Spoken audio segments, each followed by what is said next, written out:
What's going on, everybody? Welcome back to the Atlantic Files. This week, we are talking about the Joel Embiid's new health strategy. We're going over some preseason thoughts, some NBA news, and we're doing a Pacific and Southwest Division preview because we weren't able to get to those previews before. So, without further ado, let's hit that intro. Welcome to the Atlantic Files, where humor and vibes collide. Nets the Sixers, the king of the court. Jokes that hit you one more. Atlantic Division, we own the scene. Comedy, food talk, every routine. Mike Bash, Klaus and Fishbein on the mic, making you laugh every episode right. Game is strong, court to kitchen. We're never wrong. You know what time it is. It's time for the Atlantic Files. What's going on, everybody? Welcome to the Atlantic Files, the number one podcast on the number one division in the NBA, brought to you by the Underdog Sports Podcast Network, joined by your host, myself, Alex Fishbein. I'm rolling solo dolo on this episode of the pod, but we're back, baby. We have the brand new NBA season coming. It is right around the corner. We got some previews to get into. We got some preseason basketball to talk about, some news to talk about, some rookies, and all things basketball, NBA, everything. So, like I said at the beginning of this, we will be talking previews. Embiid has a new health strategy. So, of course, we have to talk about that. And what we're going to do a little bit differently with um the previews, I'm going to have a bit of everyone by now, if you watched streaming platforms, if you watched whether it's podcast streams or video game streams or whatever, I'm sure you've seen somebody do some sort of tier maker list. We've even done it on the brother podcast to this. It is the Sideline Specialist, so make sure you go check that out as well. Myself and my co-host Tom Deasy over there, we talk all things football mainly, but we touch on all sports. So if you want a little bit of everything, definitely go check that out as well. So I'm going to be bringing up a tier list to kind of talk about the divisions that we'll be previewing. And so I'll bring that up here in the background as I am talking a little bit. And what we're going to do, we are actually going to start here with some of the I'm going to start off with some of the news. Let's really start with Joel Embiid talking about back-to-backs. Now, Joel Embiid obviously, famously, misses plenty of games and is almost always hurt when it comes to the postseason. He's had two separate knee injuries. He's had facial fractures two separate times. He played with Bell's palsy in the latest postseason, on top of the fact of having a knee injury that he suffered earlier in the year and didn't have enough time to actually heal up, ramp up, and be ready for the postseason. So going into this year, there is a big emphasis on keeping Embiid healthy. Excuse me. And this comes after the fact that he played for the Olympics. There was a lot of fans split on whether they really wanted him to play in the Olympics because, as we've been saying, he's never healthy. So that's going to be a problem in and of itself. So there is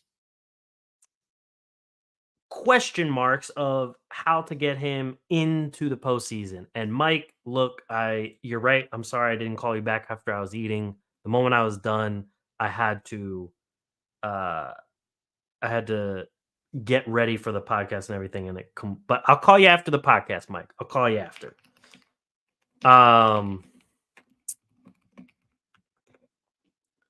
So no more back-to-backs. As Tyler said, what's going on, Tyler? Glad you back. Glad you tuning into the show. Um, I'm fine with this. Bottom line, I am fine with him not playing any more back to backs. I think he shouldn't have been playing any back to backs as like to begin with. From a fan point of view, I understand if people are a little upset about it because, like, hey, I can't plan when to buy tickets because I want to buy tickets when he's playing. Your best bet is to just buy tickets when it's not a back to back, if we're being completely honest. However, I understand the frustration if those back to back games are one of the times that the only times you can actually get to a game. And it is a little frustrating in that regard. However, I know plenty, if not all, of 76ers fans are okay with trading out those back to backs if it means making a deep playoff run, especially getting to an NBA Finals. Now, it is a lot more difficult in today's Eastern Conference than it might have been towards, like Embiid's first few years and the years with Jimmy Butler, or I should say the year with Jimmy Butler. Tyler here says, champion we come. I mean,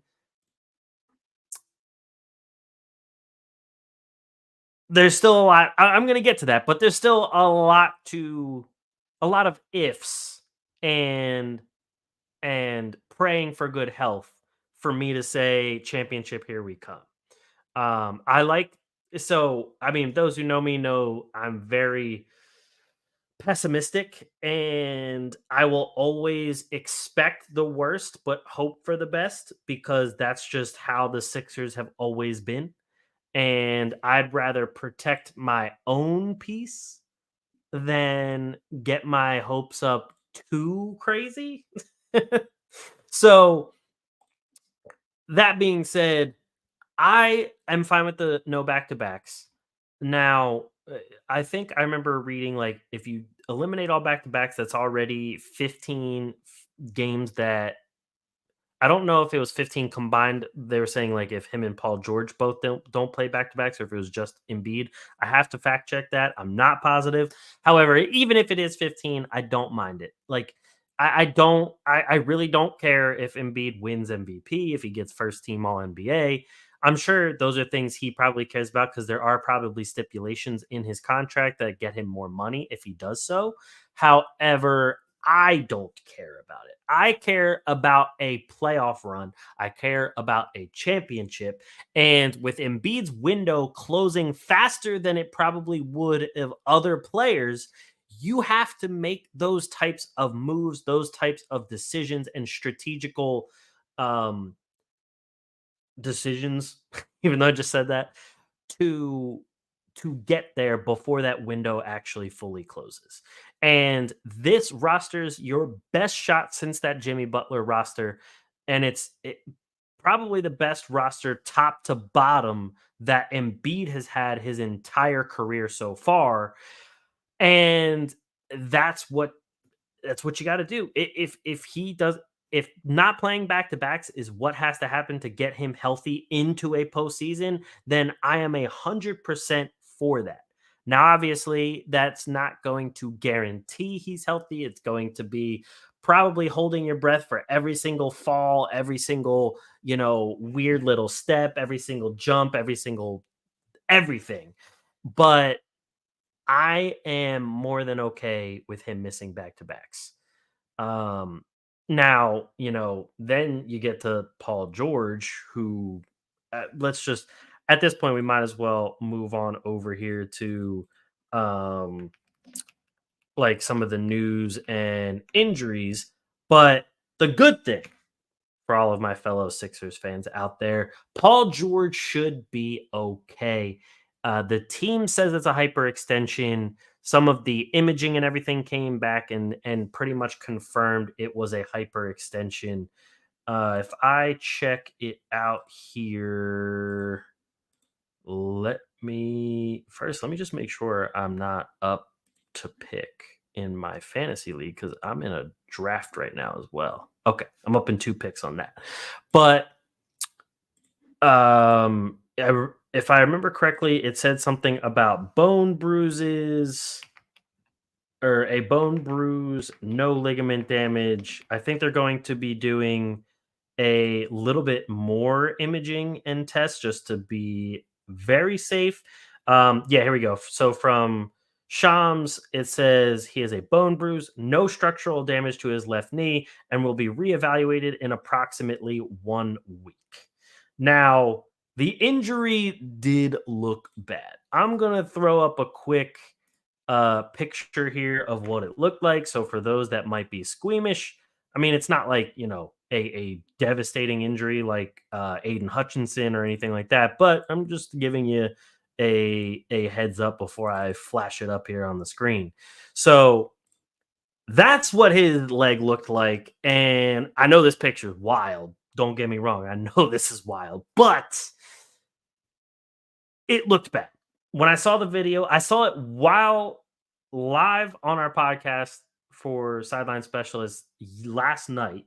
That I'm recording this on a Tuesday, so this was last night, Monday, and I stopped for a minute and was ready to like pretty much cry because the Sixers have always had something stupid happen like that where an injury comes out of nowhere and then all of a sudden all of that hope that they just had with all of these new additions and so on and so forth come crashing down because somebody gets some sort of freak injury a la Ben Simmons when he was his rookie year when everyone was still hyped for Ben Simmons and he had the Jones fracture and missed his entire actual rookie season.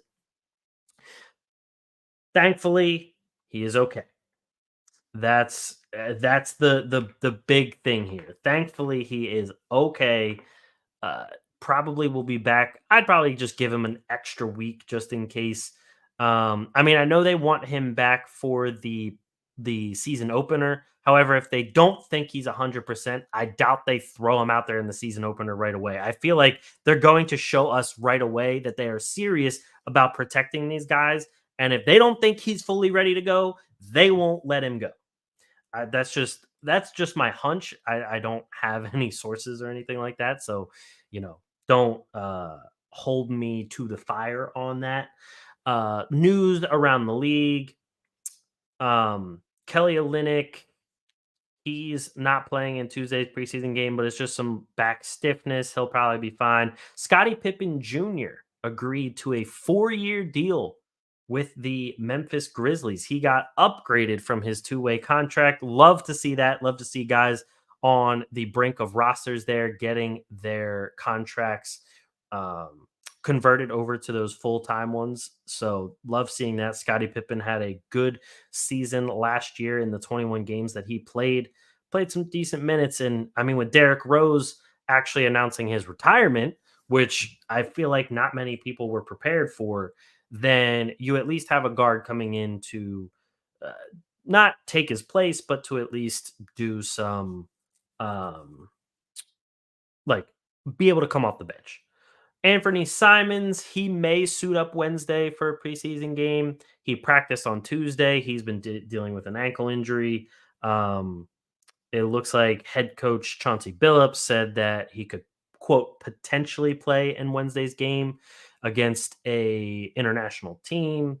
It's been ankle soreness, but with Anthony Simons, you never know. He's dealt with plenty of injuries so far, so we're gonna have to check in on that. Brandon Podjemski, he actually broke his nose. He's still waiting for a mask, and he won't suit up for Tuesday tonight's preseason game against the Lakers. He'll probably be fine after a few weeks, but obviously we'll have to play with a mask for a while. And they did bring in DeAnthony Melton. They did bring in Buddy Hield, so they have some guards helping out with the absence of Klay Thompson. So they're going to be able to see a little bit more of the rotation for this preseason game. So I don't want Pods to be hurt, but it at least allows them to see a little bit more of the rotation. One trade that we're going to have to talk about, and I'm going to get into that in a little bit because we already talked about the Timberwolves in our last episode for the Northwest Division preview. So we won't be talking about the Timberwolves specifically, but we will be talking about this trade. And for those, I mean, you obviously know I'm talking about Julius Randle and Karl-Anthony Towns. So that is going to be another one that we definitely have to touch on. That'll be some of my preseason thoughts. And Steph Curry's good to go on Tuesday. Andrew Wiggins will get his preseason debut on Tuesday as well. That's good to know. Kawhi Leonard ruled out for the rest of the preseason with his knee. That is going to be interesting. I'm very curious to see how Kawhi Leonard fares for this entire season, if his knees give up on him, if he's going to be doing something close to what what Embiid and Paul George and those guys are going to do. That is notoriously what he did when he was in Toronto playing for Nick Nurse. They weren't playing him in back to backs. He sat out a good bit of games and then was a full go for the playoffs. Played like 38 minutes a game or something. Obviously, ended up being Finals MVP and winning a championship. So if I'm the Clippers, I'm probably thinking of doing something along the same lines if that's not already the plan. So you got to protect your best guys going into everything. Kobe White is still dealing with a groin issue. Jamal Murray has a knee issue. He tweaked his knee over the weekend, according to head coach Michael Malone. So apparently his knee began to feel funny during warmups before the Sunday preseason game against the Phoenix Suns. He still started the game, played only about 19 minutes, I believe it was, but didn't play in the second half. I mean, didn't really have a good game either. So gonna have to see about Jamal Murray. Jamal Murray's injury history isn't great either, so that's not, you don't want to see that ahead of the season. So another another unfortunate one is Isaiah Collier, the rookie for the Utah Jazz. He has a hamstring strain and going to be out for at least 10 days. They said that Tony Jones from The Athletic said that the 10 days is when that he will be reevaluated. So he may need to miss even more time than that. He'll probably miss the season opener. He most likely wasn't going to get that many minutes right away anyway, but still unfortunate, especially for a rookie there. And if we keep looking through some of this news, Fred Van Vliet intends to stay in Houston for the long term. He'll probably be due for a new contract extension next season. He has a team option left for next year. So this current season is the last guaranteed year that he has on his current deal. And he's set to make a good bit of money. I'm pretty sure that team option is for like almost $45 million next year. So if they want to keep around the young core that they have and maybe give one of those guys an extension, he is going to most likely take a pay cut. But I mean, he is getting on to the older side of his career. He's 30 years old right now. Believe he turns 31 before the season is over. So it's going to be, usually it's a small guard too. Like when you age quote unquote faster than some of the other guys in the league because being undersized isn't conducive to being in the later stages of your career against all these other bigger, faster, stronger guys. Unless you're Kyle Lowry, apparently. Jared Vanderbilt still working towards being ready for the season. He had some foot surgeries. And yes, that is multiple. He had surgeries on both feet in the off season. Good news of the preseason is Lonzo Ball targeting Wednesday for his official first game back since January of 2022.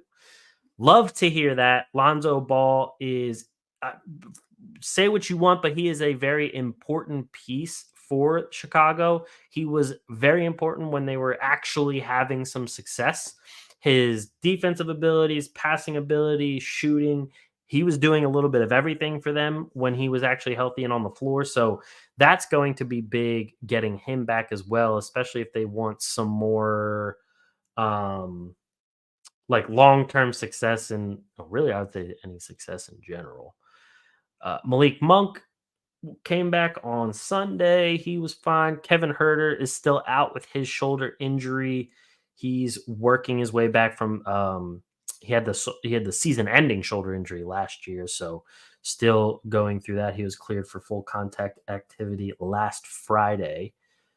And what else? Mark Williams no longer in a walking boot. That's good. He's been having a lot of injury issues in the 2 seasons he's spent in the league so far. So hopefully he doesn't keep continuing. He doesn't continue to have to suffer all of those and miss so much time because he is very impactful when he does play. Kason Wallace returned. The Pelicans are expecting Jordan Hawkins to shoot some more threes. He's getting the bigger green light this season. And that's probably like the biggest news from just recently. Dante Exum will miss 3 months, actually. I forgot about his wrist injury. So he's expected to miss a significant amount of time there. Onyeka Okongwu was dealing with the toe issue. Chris Middleton might return to some action in the preseason. So that would be big for them if they can get him back and healthy. And yeah, that's really like the biggest injury news and things like that. Before we get into any of the preview stuff, I do want to talk about the Karl-Anthony Towns trade. Now, trade definitely came out of left field. I remember seeing the news to the trade and just completely being like, I'm sorry, what just happened? Because this wasn't something that was like on everybody's mind. We weren't all talking about like, hey, the Knicks are going to land him most likely in a deal or anything like that, especially because most of the time, we hear reports that say the Knicks and the Lakers are targeting everybody under the sun and they don't end up actually getting them. That's what we hear year in and year out. And so even if there was a report that came out like very early on about them targeting Karl-Anthony Towns and all of that, I probably would have just kind of pushed it to the side and been like, yeah, they also were apparently targeting Joel Embiid. They were targeting Kevin Durant. They were targeting LeBron James. They were targeting uh, Michael Jordan. They were targeting the Monstars. They were targeting Air Bud. I mean, everybody. So I probably would have just pushed it aside because that's just how all of those news stories go. But now we get the official and one of the very last shout out Woj, one of the very last Woj bombs that Karl-Anthony Towns was traded from Minnesota to the Knicks. So the Atlantic Division here at the Atlantic Files got even more interesting because we have Karl-Anthony Towns now in the division. And Julius Randle, Dante DiVincenzo both get shipped out to Minnesota. Great, great TV in the New York versus Minnesota preseason game. You saw DiVincenzo having some words for the bench. It was like I just love the fact like we're talking about a we're really talking about a preseason game getting spicy. Like that kind of stuff does not normally happen. And I love to see it. I really did. I loved to see it. And it was hilarious to me that that kind of trash talking was going on. Okay, hold on, guys. We gotta pause real quick here. I'm gonna share this. I am in a fantasy basketball draft right now. 9 cat head to head with the some of the other writers from Rotoballer, and it is my pick right now. So I can just let you in on some of my process right here. Here's the draft board. Literally, the first round, we got a slow draft going on. I'm the 11th pick. For those that might not be watching, that's where I'm at right now. The guys that have gone in the top 10, we have Wemby, then Jokic, Doncic, Gilgis Alexander, Giannis, Anthony Edwards, Halliburton, Anthony Davis, DeMontis Sabonis, Jalen Brunson. Now, Joel Embiid is sitting there, and obviously everyone knows I'm a Sixers guy, and I'm kind of liking that pick all the way down at 11.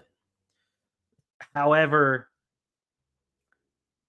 when it comes to Embiid, we talked about the no back to backs. As a Sixers fan, I'm fine with that. As a fantasy basketball manager, I don't know if I want to deal with all that, especially I don't know how healthy he's going to be the entire season. If he plays in like 95% of the other games outside of the back to backs, this is a very good value pick. However, it's my first round pick as well. So it's tough. And again, it's not a points league. If it was a points league, I'd probably go Embiid, no question, because the risk or the reward outweighs the risk, in my opinion, in a points league. But in a category league, it's a little bit different. I'm thinking about taking Jason Tatum. He's always available. We can still do a decent build in terms of like his field goal percentage is not bad at all. He takes a lot of free throws, shooting 84.5%. 3 threes made a game. He's high in the points, high rebound for his position, still doing like a solid amount of assists. And I mean, with the team that he has, he's going to put up some pretty good assists. Um, so I think I might go with Jason Tatum. However, I'm also thinking of Trey Young and go really high assist and points there. However, the field goal percentage is a lot lower there. Free throws were fine. Threes very high as well. And we get some steals. I think I'm going to go Trey Young. I think I talked myself into Trey Young first. I'm going with my first round pick. And I know it's weird to have Trey Young in the first. I know it is. But I think that's what I'm going to do. I think I'm going to go Trey Young. So let me get back to Tyler says, why not James YOLO? James Harden? Oh my God. I mean, look, I'm not ruling out James Harden on my team, just not the first round pick. That's all. I'm not ruling him out, but not first round. So Embiid falling back. Tyler here asks, Embiid falling back to you? He might. No pick made just yet. Looks like the guy making the 12th pick is online, so we'll see what his back to back goes. I'm sure I'll pick again before the end of this podcast, so we will get back to that as well. So my thing with Cat to the Knicks.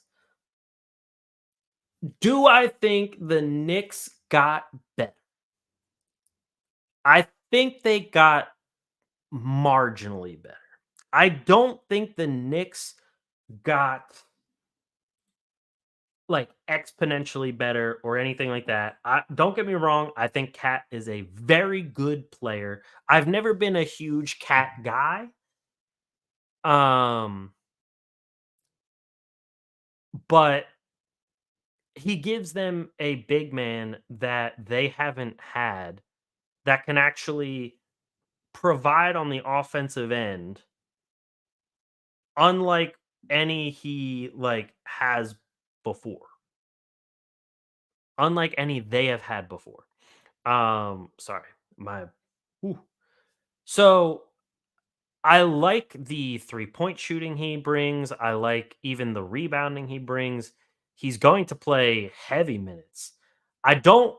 The one thing I'm very curious to see is the whole relationship with Tibbs because there was so many reports on what's going on there with Tibbs and like if him and Tibbs even really get along. So there's some chemistry aspects that I want to see there. He also, I feel like he was so taken by surprise by this trade that like he doesn't even it's not like one of those trades where it's like he's excited to like really jump in and get going with his new team where a player that might have not even just requested a trade but a player that might have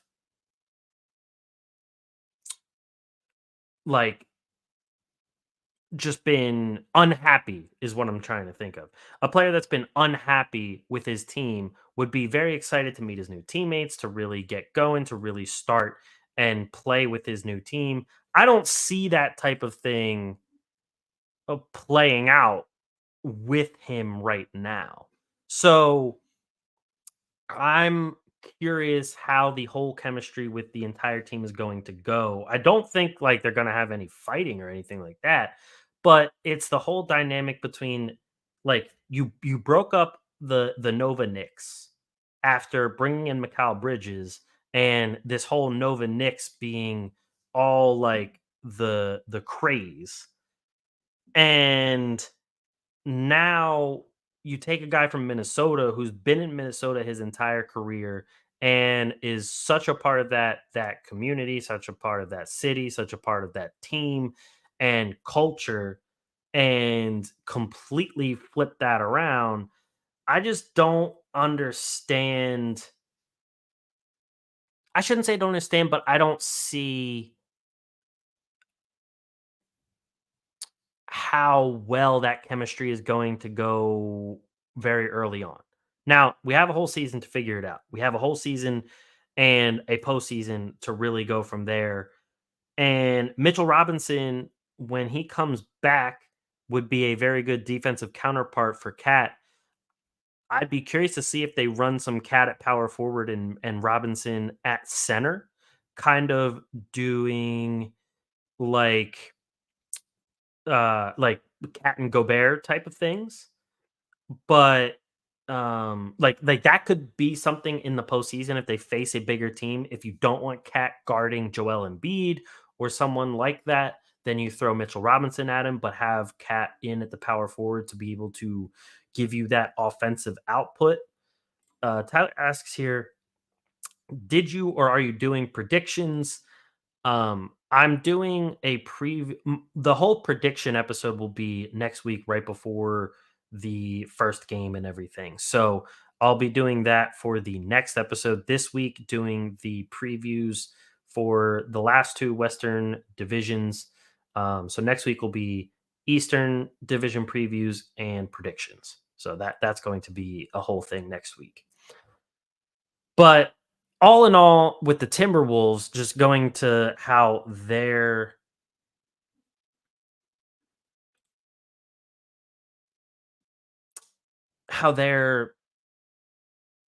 setup is now, I don't know. I don't like Julius Randle. So I don't think Minnesota is really going to I don't think Minnesota got much better in the big man department because I'm not a big believer in Julius Randle. I think getting DiVincenzo is actually the bigger impact than getting Julius Randle. And I'm probably going to take a lot of heat for that from a lot of different people. However, I think DiVincenzo impacts the game in a lot more ways than Julius Randle does.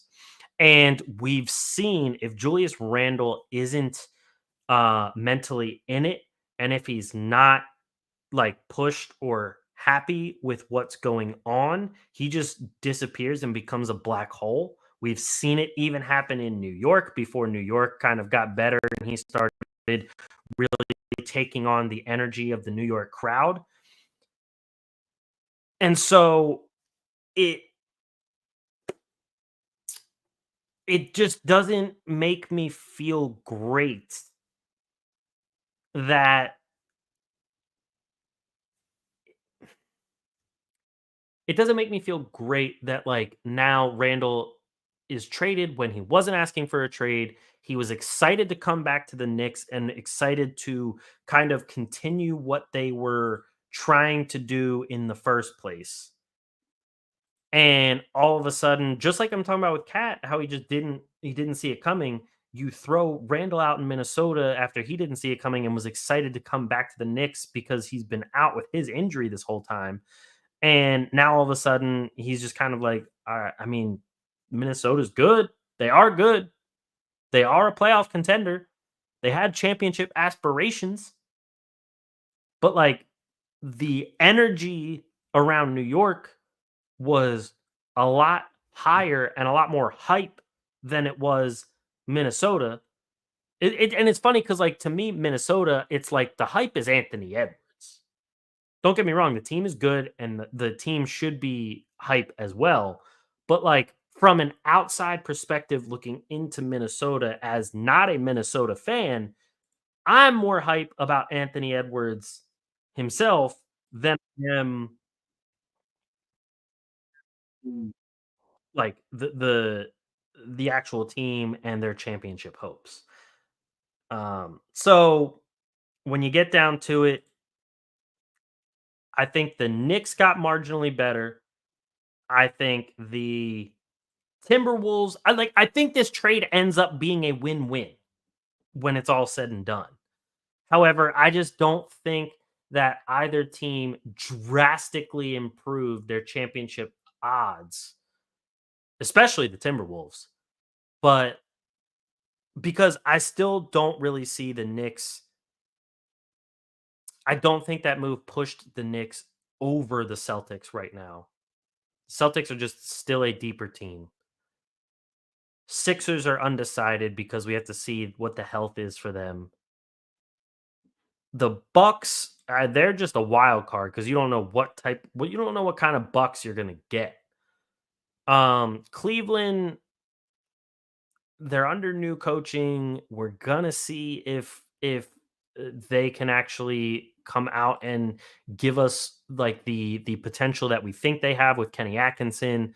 So that's going to be a whole different story for Cleveland.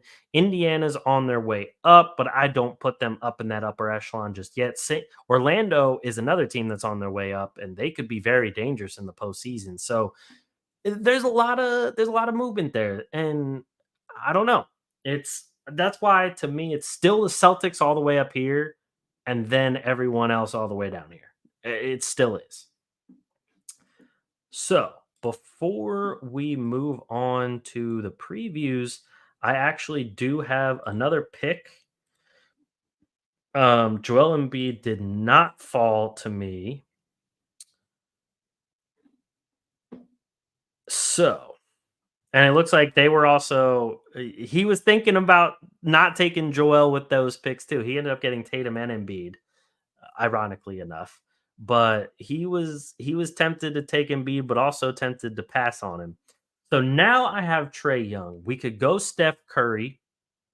Now, my only worry with Steph is if we look here, obviously this isn't dynasty, so like, I don't have to worry about the fact that he's 36 as much. If we look at some of the past seasons, he played 74 games last season, so he ended up being pretty healthy. The year before, 56 and 64 and 63. Like there, you do have to worry health wise a little bit here. Um,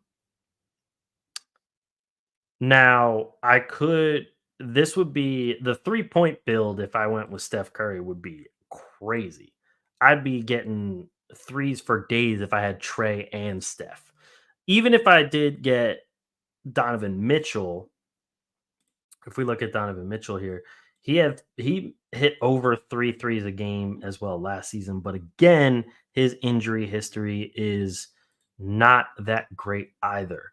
I don't really want to go LeBron. I know he gets a lot of different stats here, but I don't really want to go with him with my second pick. I do like Devin Booker because Booker will also get me a bunch of different stats. He's getting me, he's getting me points. He's getting me some assists. not that many rebounds, but he gets you a steal a game. I mean, these are, I should say, those are projections. Um, but he was close to a steal a game last year, almost 7 assists last year, high amount of points, still getting some threes, good field goal percentage, good free throw. I think my decision right here is between Devin Booker and Scotty Barnes.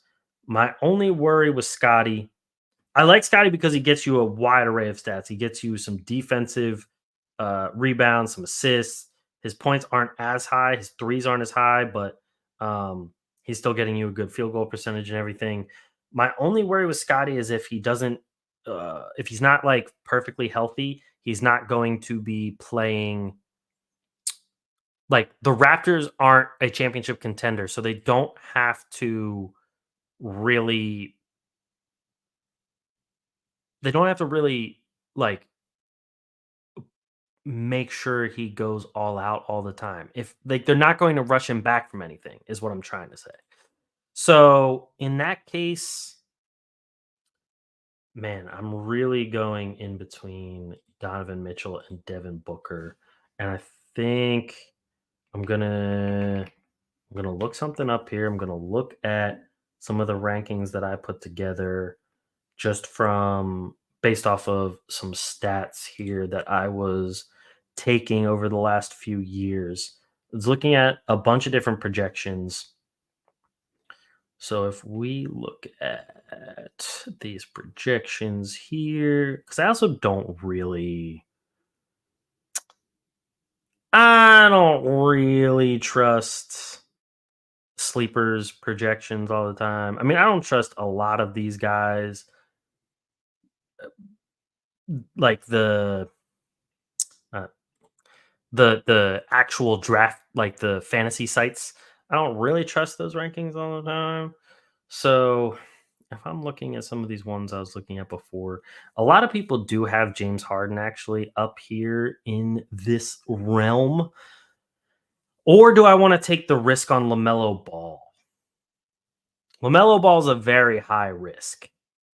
Like, don't get me wrong, very high risk because his injury status,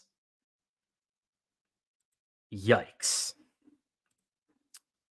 Um, but like some people do take James Harden all the way up here.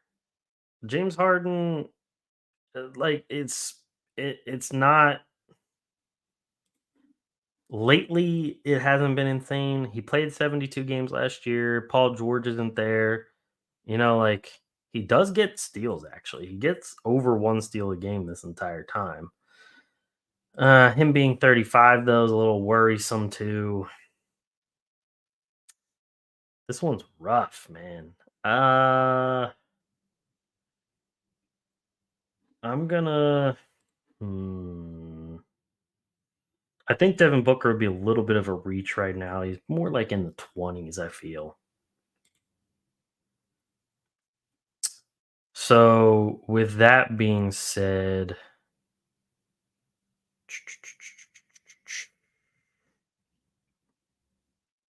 I know Anthony Edwards was already selected.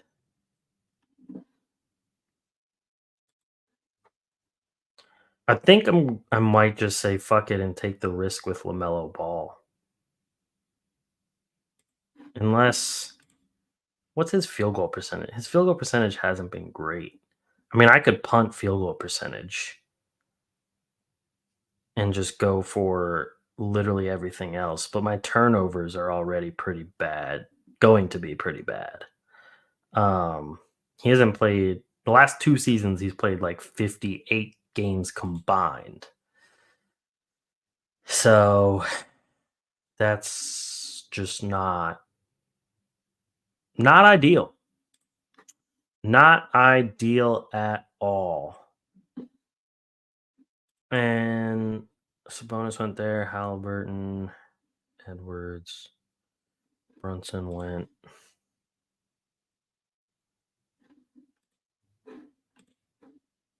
Could also go big man.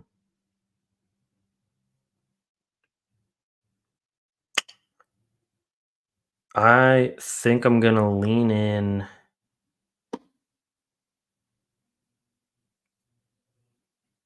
think I'm gonna lean in and go.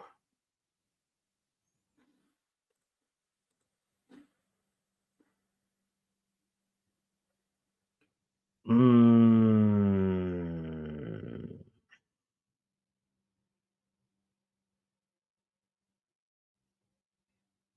fuck it, Steph Curry. We're going a bunch of threes. We're going with a bunch of threes. I'm saying fuck it.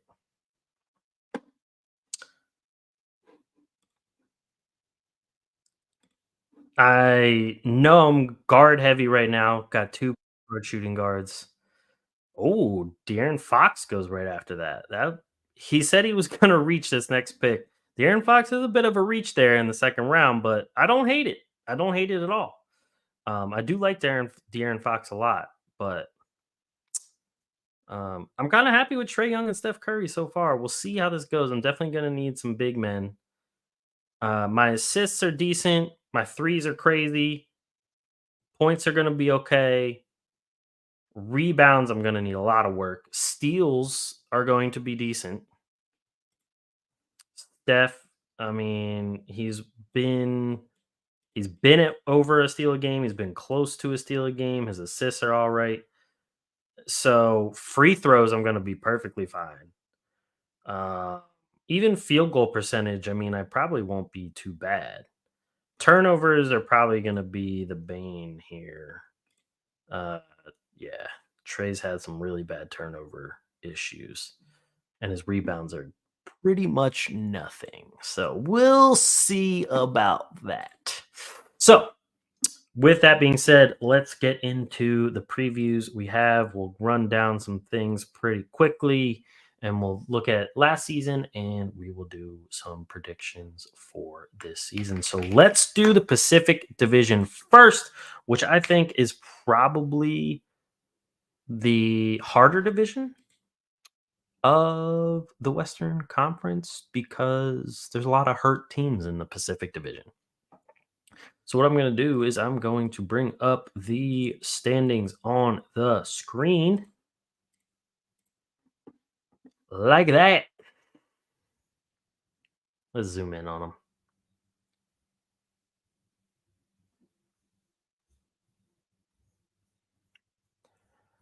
All right. Let's do this. So last season in the Pacific, the Clippers finished first, 51 and 31. Then the Suns at 49 and 33. Then the Lakers at 47 and 35. Then the Kings at 46 and 36. Then the Warriors at 46 and 36. Every single team finishing over 500.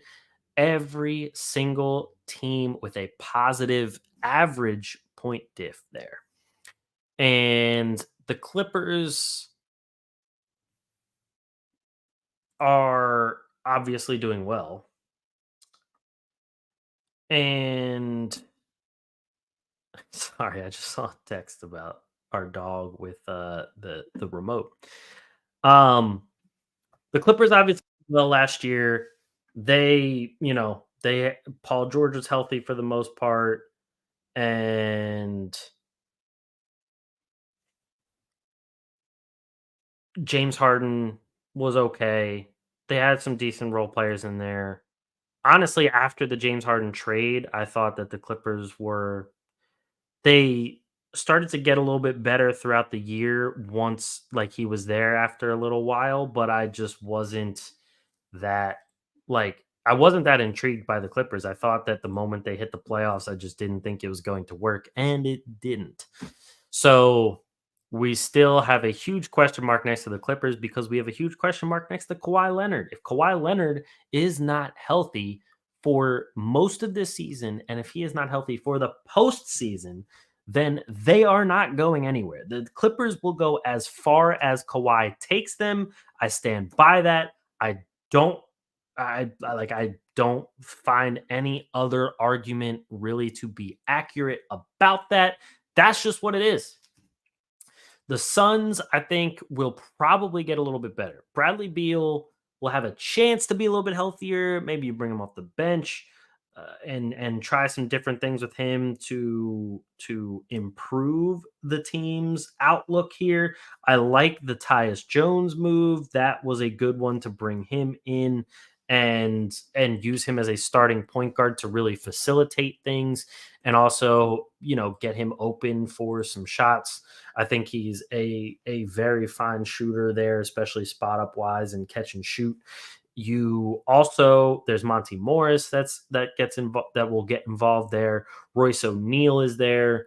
I like some of the big men decisions they made to bring in behind Yusuf Nurkic to really shore up that. Ryan Dunn, the rookie out of UVA, he's shown some promise in some of the summer league and preseason games we've seen so far. I like that. They also have some guys on two ways that could end up they could end up getting some minutes, and especially in terms of Colin Gillespie. You got Jalen Bridges there from West Virginia and Baylor. Bol is still there on a two-way. And Ty Washington Jr. hasn't really found his stride yet to really get a big shot, but who knows?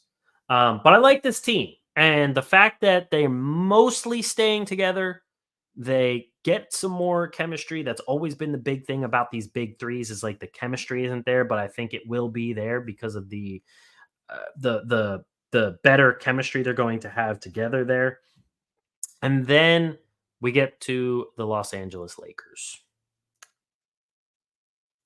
I did say I was going to create a tier list here, and I do have it in the background. That will be when I make the predictions for the Pacific and the Southwest, just giving you guys that heads up. And I'm going to change the row headers here so that we have that. And we will remove the bottom one, and I done fucked it up. All right. So the Los Angeles Lakers are another team here that's just a wild card. If they stay healthy, they could look the exact same at 47 and 35. If LeBron and Anthony Davis aren't as healthy as they would like, we could see them. I mean, they were only one game ahead of both the Kings and the Warriors as it is. The Kings got better. The Warriors to be determined. So they could very well finish in last in the division this year, the Lakers. They have mostly, I would say, the same roster. If I'm not mistaken, I'm going to check this real quick, but they mostly have the same roster. I mean, they won the in-season tournament, so you got that going for you. But when I'm looking through, they added Dalton Connect from the draft. They get Gabe Vincent actually most likely going to be healthy. So we finally get to see Gabe Vincent, playing and doing some things. They're still trying to figure out the backup big man situation, the power forward situation. Obviously, we know the starters. The starters are going to be fine in terms of D'Lo and Reeves and LeBron and Anthony Davis. It's the the fifth starter that's probably power forward, small forward, depending on where you put LeBron, that you kind of got to think about. Christian Wood, Jalen Hood-Schifino is still up in the air. Maxwell Lewis is up in the air. JJ Redick talked about Max Christie getting a bunch more minutes, but that will probably be coming off the bench if I had to guess, because I don't think I would throw Austin Reeves in at the small forward. I don't think that's the best course of action there. And Max Christie is on paper here. It says he's an inch taller than Austin Reeves at 6'6". So I guess maybe you could throw him in at small forward, but I don't know if I really want to do that either. So, I don't know. Jared Vanderbilt, I talked about this earlier. He's still trying to get healthy. They did bring in Koloko on a two-way. They have Castleton on a two-way. Traore on a two-way. They did bring in Jordan Goodwin as well. Yeah, Them running it back with this roster just doesn't inspire any confidence in me. JJ Redick as the head coach is going to be interesting because it's going to be brand new, like coaching style. We it's obviously something to see. I don't know. It's just there's not much I like about it. There's just not much. Then we get to Sacramento. I like what I see out of Sacramento. I like Fox. I like Sabonis. You bring in DeRozan. You get another year of growth with Keegan Murray. You got Keon Ellis competing for a starting position there, especially with his two-way abilities. I like that as well. I like Keon Ellis. I like him a lot. Malik Monk, 6th man of the year type player right there. You got him still coming off the bench. Still going to get plenty of minutes. Outside of those that I mentioned is where it does get a little bit dicey. Jalen McDaniels, they already traded him to the Spurs and then he got cut. Trey Lyles will be there. He's okay. Kevin Herter is still coming back from injury. I hope he would come off the bench, to be honest. I like him more off the bench, and I think that fits him a little bit more in his role. They did bring in Devin Carter. I'm very curious to see how he grows. He is, a guy that comes in with a good bit of hype. So I like that pick by them. I mean, outside of that, then you got Orlando Robinson, Boogie Ellis, Terry Taylor, Broderick Thomas, Scala Bissiere. DeRozan's obviously the biggest addition. Oh, and Jordan McLaughlin, too. They brought him in probably to shore up some of the bench minutes. But the depth of this team, much like the Lakers, is shaky. It's questionable. Don't know how much I like that, but I like the prospects of the Kings themselves. Then we get to Golden State. And obviously, the big thing being Klay Thompson not there for the first time. Now, they did bring in Kyle Anderson, Buddy Hield, and Anthony Melton to kind of combat the loss of Klay Thompson kind of collectively. I love D'Anthony Melton. His two-way ability, I think, is going to be very important alongside. If you do play him alongside Steph, because that would be quite a small backcourt. I'm not sure how often they'll be doing that, but at least Melton does play a lot better defense than Buddy Hield does. Buddy Hield will come in and play the microwave role, I'm assuming. Kuminga did take a big step up last season, and I'm expecting him to take another leap this season. Draymond will be there doing Draymond things. Andrew Wiggins is going to be the biggest X factor, just like he was when they won the championship. He showed up and was just terrible all of last season. And it showed in a lot of games that they really needed him in games that, some of the others might have been hurt or whatever. And in games where Klay Thompson just wasn't hitting the broadside of a barn, you got to have someone step up. And it should have been Wiggins, but it wasn't. Podziemski, I'm expecting him to take a step. Trace Jackson Davis, I like him a lot too. Kevon Looney, I'm just curious exactly what's going on there because he started one year, then he didn't start, and then he started half the year, and then he didn't start, and they liked him, and then they didn't like him. I don't know if they're going to trade him or what that is going on there. So there's a lot of question marks to me surrounding Kevon Looney, and I like Kevon Looney. I think he's a solid center that should deserve rotational minutes. But I just don't understand exactly what Steve Kerr has cooking for this team, especially with the whole Kevon Looney situation. Some of the other guys, Blake Hinson, shout out Pitt. I hope he gets more opportunities. Lamar Stevens could find himself getting some opportunities here. I don't hate that addition at all, getting Lamar Stevens on this team. Kevin Knox, still jumping around. I'm curious to see what goes on there. And you got Gary Payton coming back with a clean bill of health this year. Moses Moody, hopefully he takes a step, but we don't know about that either. That's another big question mark. So I am going to bring up here the tier maker. So I got here on the left hand side, first, second, third, fourth. This is where I'm going to make the prediction for the Pacific Division. Obviously, all the teams are down here. We're going to do this for everything. I forget the Northwest stuff we had. I'm pretty sure we still had the Nuggets winning the Northwest when we talked about that division. Let me look real quick. Actually, I think we had Oklahoma City. So let me throw those in real quick. Pretty sure this is what we had for the Northwest.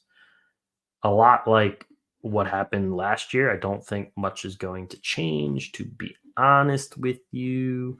Actually, I have a fourth column, but not a fifth column, and I should.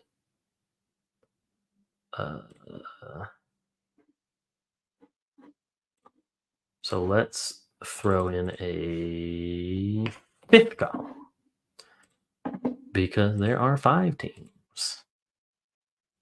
Duh.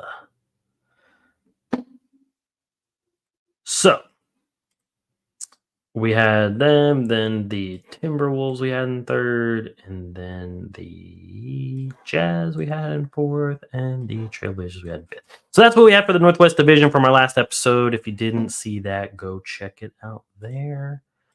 So what I'm saying for the Pacific, I think this is what I'm going to do.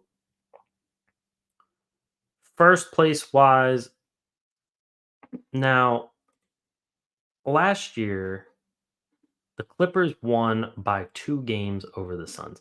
I am definitely going Suns in first. I don't I don't have many doubts about that. And the Clippers in second versus the Kings is where I'm going with that one. I think I'm gonna go crazy here. I think I'm going Kings in second, Clippers in third. And I'm gonna go. I think I'm gonna go Lakers, Warriors.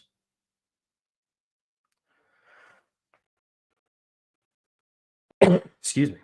I think that's what I'm gonna do.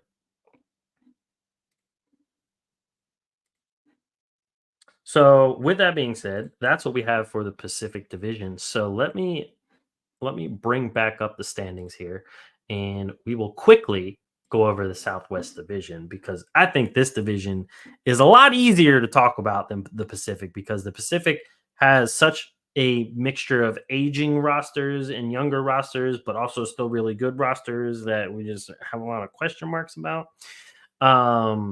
So if I bring up the Southwest Division preview banner, let's talk about it. Dallas Mavericks, I think they're the easiest one to talk about here. I mean, Luka, Kyrie,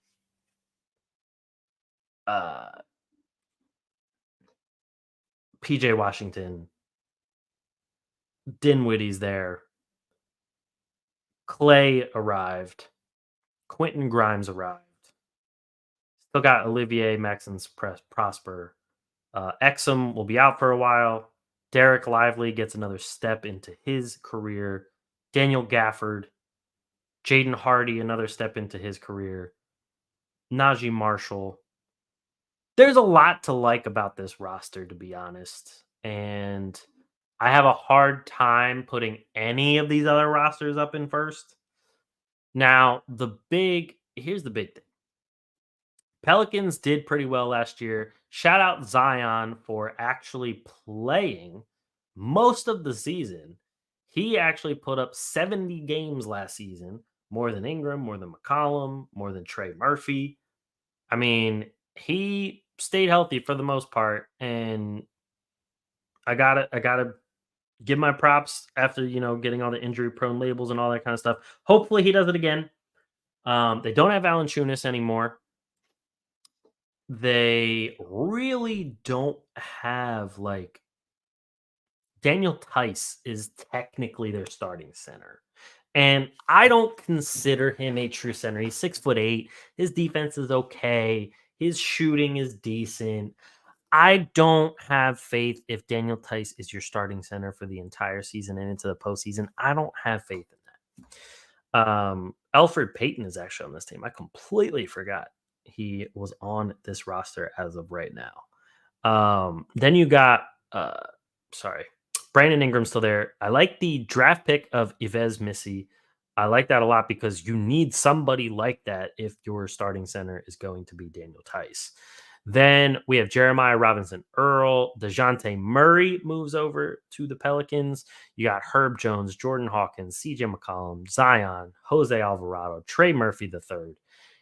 I like their first 6 to 7 guys. I like Ingram, Murray, Herb, Hawkins, McCollum, Zion, Alvarado, Murphy. Okay, 8 guys. My thing is, out of those 8, I didn't name a single center. And in this day and age, while small ball can be effective, it's not effective for that long. So you need to get an actual big man in there. I hope Missy is the one that will do it for them. I doubt he's going to be the one for them so quickly, but that's going to be my biggest thing about the Pelicans that I'm worried about. We get to Houston. There's a lot to like about Houston, too. This team is young. They're fun. They're athletic. They're explosive. Fred VanVleet is a good veteran there to have. Dylan Brooks fights for his teammates. It's always nice to have, especially around a young core. Jock Lawndale as a backup, always like him. Reed Shepard, a great draft pick from Houston there. Jalen Green's still there. Amen Thompson gets another year better. Cam Whitmore gets another year better. Steven Adams coming in, probably going to give you some good minutes as a backup there as well. Jayshawn Tate, hopefully he stays healthy and gives you some backup minutes. Jabari Smith Jr. another year. Tari Eason, hopefully he stays healthy. And Alperen Şengün is going to make another step and a bigger mark with his talents as well. So I like the Houston Rockets roster a lot. They finished 41-41 last year, and I think they could give a lot of teams a run for their money. But the biggest X factor of this division is easily the Memphis Grizzlies, because last year they had everybody and their grandmama hurt. Everybody was on the IR. Literally everybody and their entire families. So you bring back Ja. You cue the Dave Chappelle, where's Ja meme. Ja comes back. Marcus Smart comes back. Wow, what's it? Desmond Bane comes back. Brandon Clark will probably be back. That's big guys right there. That's big guys. That's impact guys. Still got Jaren Jackson Jr., Santi Aldama, Jake LaRavia. They bring in Zach Edey, who looks like he's just been destroying people so far. A giant body in there as center with Steven Adams moving on. Vince Williams Jr. looked like he can be a very solid contributor. G.G. Jackson, same thing with him. And on top of that, you get Cam Spencer on a two-way. Yuki Kawamura has looked pretty good in the preseason. John Conchar gave them some decent minutes. Luke Kennard will give them some decent minutes. There's a lot of things on this roster to still like as well. And if Houston gets better and Memphis gets better, I could see the Pelicans dropping like a rock, even though they're supposed to be near the top, especially when you make that move for DeJounte Murray. But if you don't have a center and you're going up against Jaren Jackson Jr. and Zach Edey, as well as Ja Morant and Desmond Bane and Marcus Smart and all of those guys, that's not going to be great. It's just not. On top of the Dallas Mavericks when you have fucking Kyrie Irving and Luka Doncic and all those guys. And then the San Antonio Spurs. The Spurs are going to be better. I don't think everyone thinks they're going to take a gigantic step forward, but look, there's still a lot to be figured out about this team. So Wemby's going to we know Wemby, we know Vassell, we that's about it. That's all those are the only two we know. That's it. So there's a lot of question marks on this team. You can say Jeremy Sochan, but like they don't even know what the fuck Jeremy Sochan's going to be doing with his role. So there's a lot to go, like a lot to answer about this team. So without further ado, let's bring up our predictions for this division. First place, easy for me, Dallas. Easy. I'm going Houston in second. And I'm going Memphis in third, which leaves the Pelicans down in fourth. And the Spurs one more time in fifth. But I think they'll get close to 40 games. 40 wins. I think they will. But ultimately still a losing record just because there's still a lot to build with that team. So, yeah. Those are our Western Conference division predictions. And with that being said, I believe that is it here for us as well. So thank you everybody for watching. I appreciate it. Wherever you get your podcasts, Spotify, Apple, all that good stuff. Here on YouTube, if you enjoyed it, please hit the like button below, subscribe, hit the bell. It lets you know when we go live. Usually our episodes go live on Tuesdays.